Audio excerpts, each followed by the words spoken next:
Serious, parents of Reddit, what's the scariest, most dangerous situation you've ever been in with your children that you managed to keep them blissfully unaware of? My son's mother tried to take him out of the country while a custody battle was happening with no return date. The police apprehended her at the airport, called me and I picked him up at the airport. He was a little under 2. He had a great time but didn't know what was happening.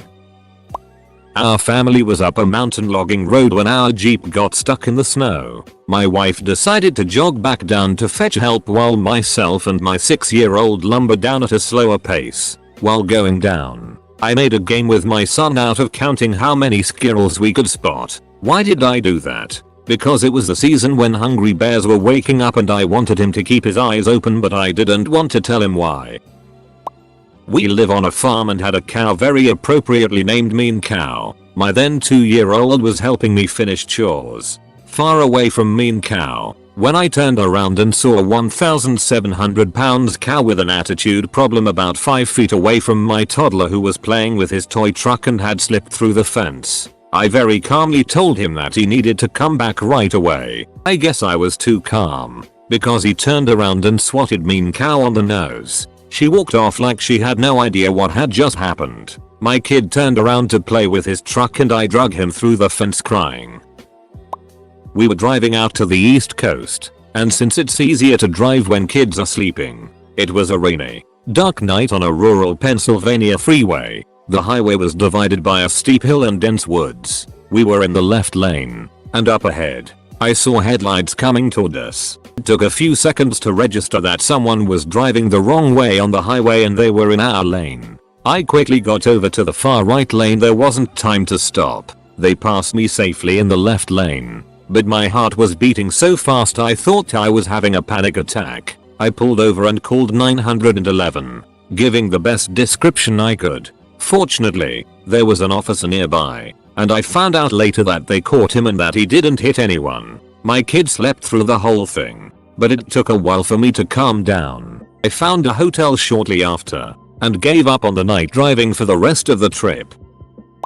My son is only 10 weeks old, so obviously he's got no clue what's going on 24/7. But the scariest situation I've had so far was a few weeks ago. We were transitioning him to his crib finally. We had just laid him down to sleep and he kept fussing. So 30 minutes of fussing, he suddenly goes silent. Awesome, right? The kid finally fell asleep. While he sleeps, he wears an owlet sock which monitors his pulse and oxygen levels. All of a sudden, the base station starts alarming. I run over and grab him and he's not responding at all. I'm yelling at him and trying to stimulate him and nothing. Not even a flicker of his eyelids. I start unswaddling him, yelling his name, and finally after about 30 seconds of not responding, he opens his eyes and looks at me like I'm crazy. I checked my phone and turns out his heart rate had dropped below 60 beats per minute. If we hadn't had that sock, I'm pretty sure my kid would be dead. Definitely the scariest 30 seconds of my life. Not exactly the question, but on holiday once with my wife and little girl around 3, obsessed with Batman. Took her to Movie World and got her a Batman mask and cape. She stayed in character the whole time. Anyway, that night back in the apartment we were staying in, we were serving dinner. My little girl went to the toilet. Next thing she's dragging a chair over to the balcony window in the bedroom. We were on the 55th floor. She was gonna fly like Batman with her cape on. Luckily I could see her reflection through the kitchen window sort of thing. I ran and grabbed her and yelled at her. I shouldn't have, but it probably scared her in the right way. I'm her dad and I'm not a big cry, but Jesus, I bawled my ducking eyes out. She was too young to understand, but if the balcony wasn't fully enclosed and the window wasn't so difficult to open, she'd have just jumped straight out expecting to fly just like Batman does through all the big buildings. Duck, my stomach still turns just writing it out.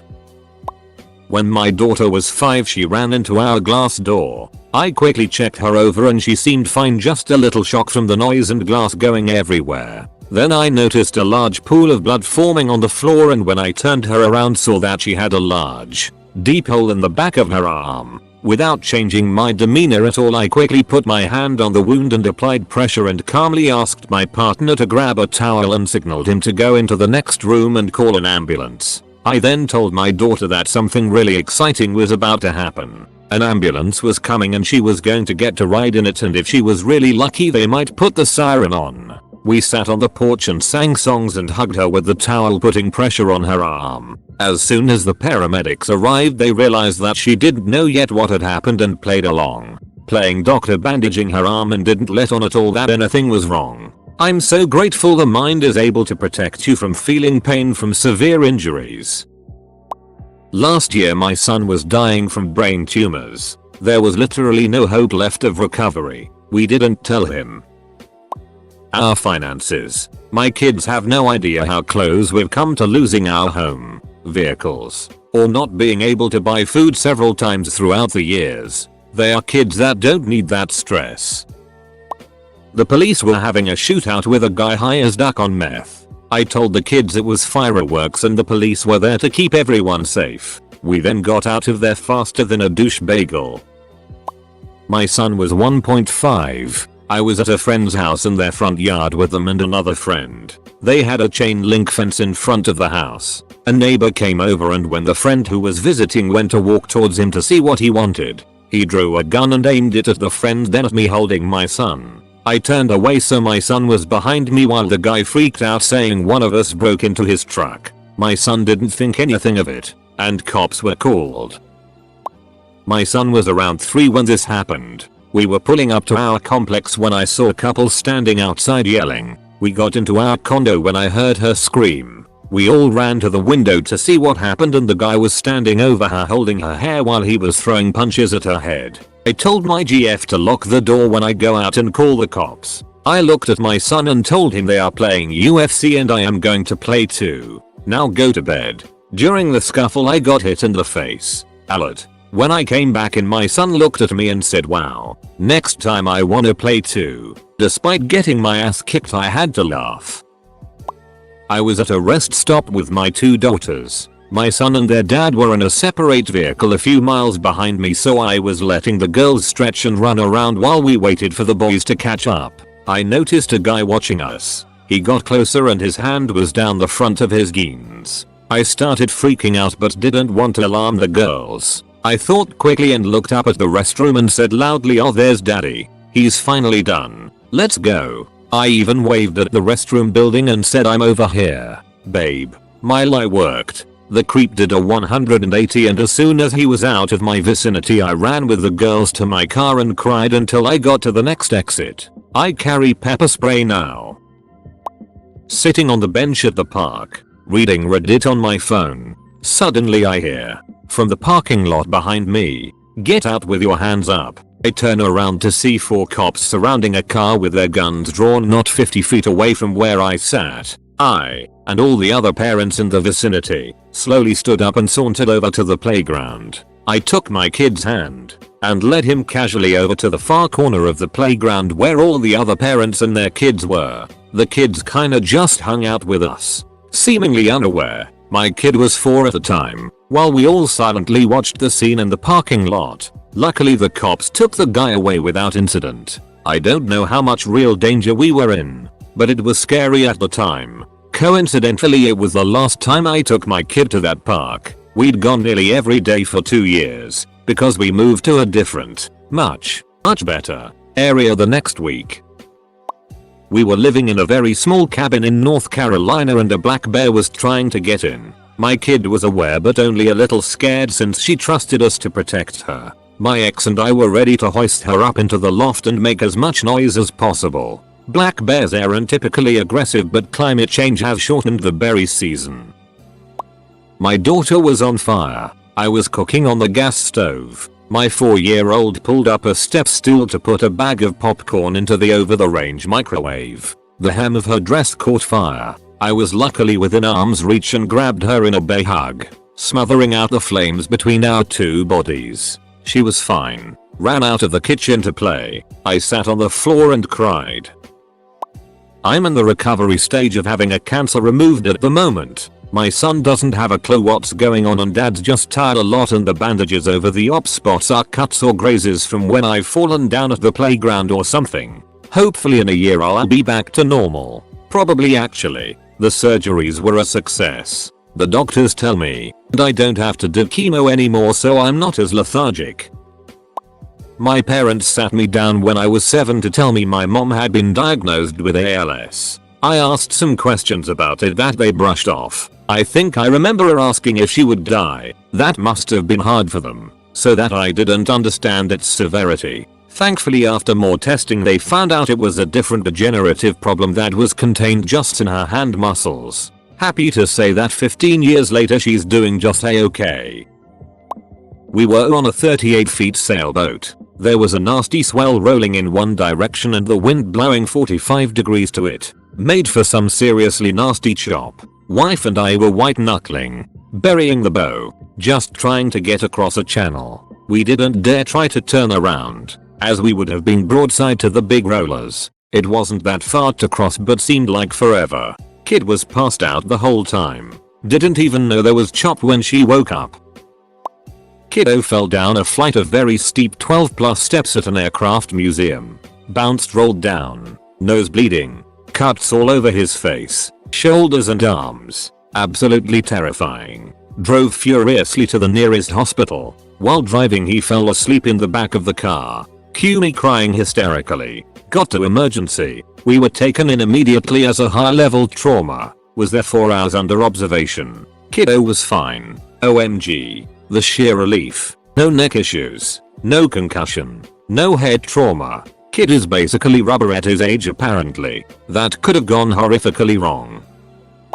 I was the kid. We were living in Africa, in a rural area that gets some serious bushfires in the dry season. One night I woke up in the middle of the night and heard my mother moving around. My dad was away for work, so I went to her. She was standing at her bedroom window, fully dressed, shoes and all, looking out the window. It was black dark, no light anywhere, except a thick line of bright orange going all the way across the horizon. Massive bushfire. Too close. I asked her what we would do if it came our way, and she laughed and said it won't. I was little enough that I took her word for it and headed back to bed. Later on I found out she stayed at that window all night, trying to work out whether it was coming our way, at what point she should haul us out of bed and throw us into the car, how much petrol she had, and where the duck she should go. When I think about that night, what I remember is how beautiful it was. Because that's the other thing she said to me. Isn't it beautiful when she talks about that night?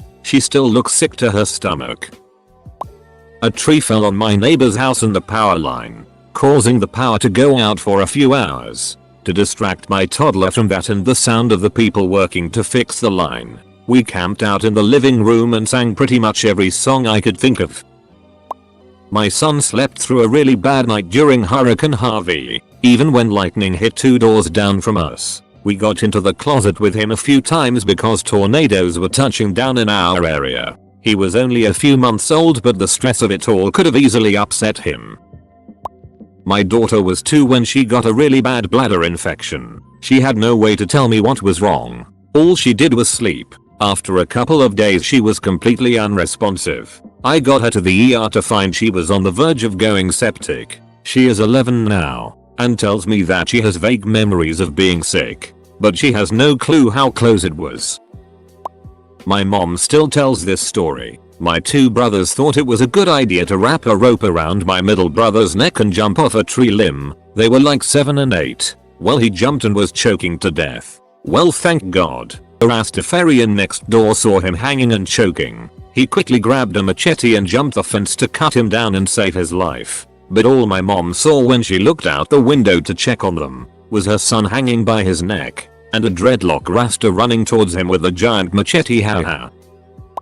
On holiday, we were on a small island off the coast of England. We'd gone for a walk with our 2.5-year-old daughter. We walked along the beach when we realized the tide was coming in fast. The path back was cut off. There were cliffs that were too steep to climb. We found some rocks that we led up that got us up onto the land. They were slippery as hell and I was terrified we'd fall. We made it a game. Our daughter had no idea how worried we were. Looking back, it was stupid to have not checked the tide times. I still go over it in my head and beat myself up for putting her in danger.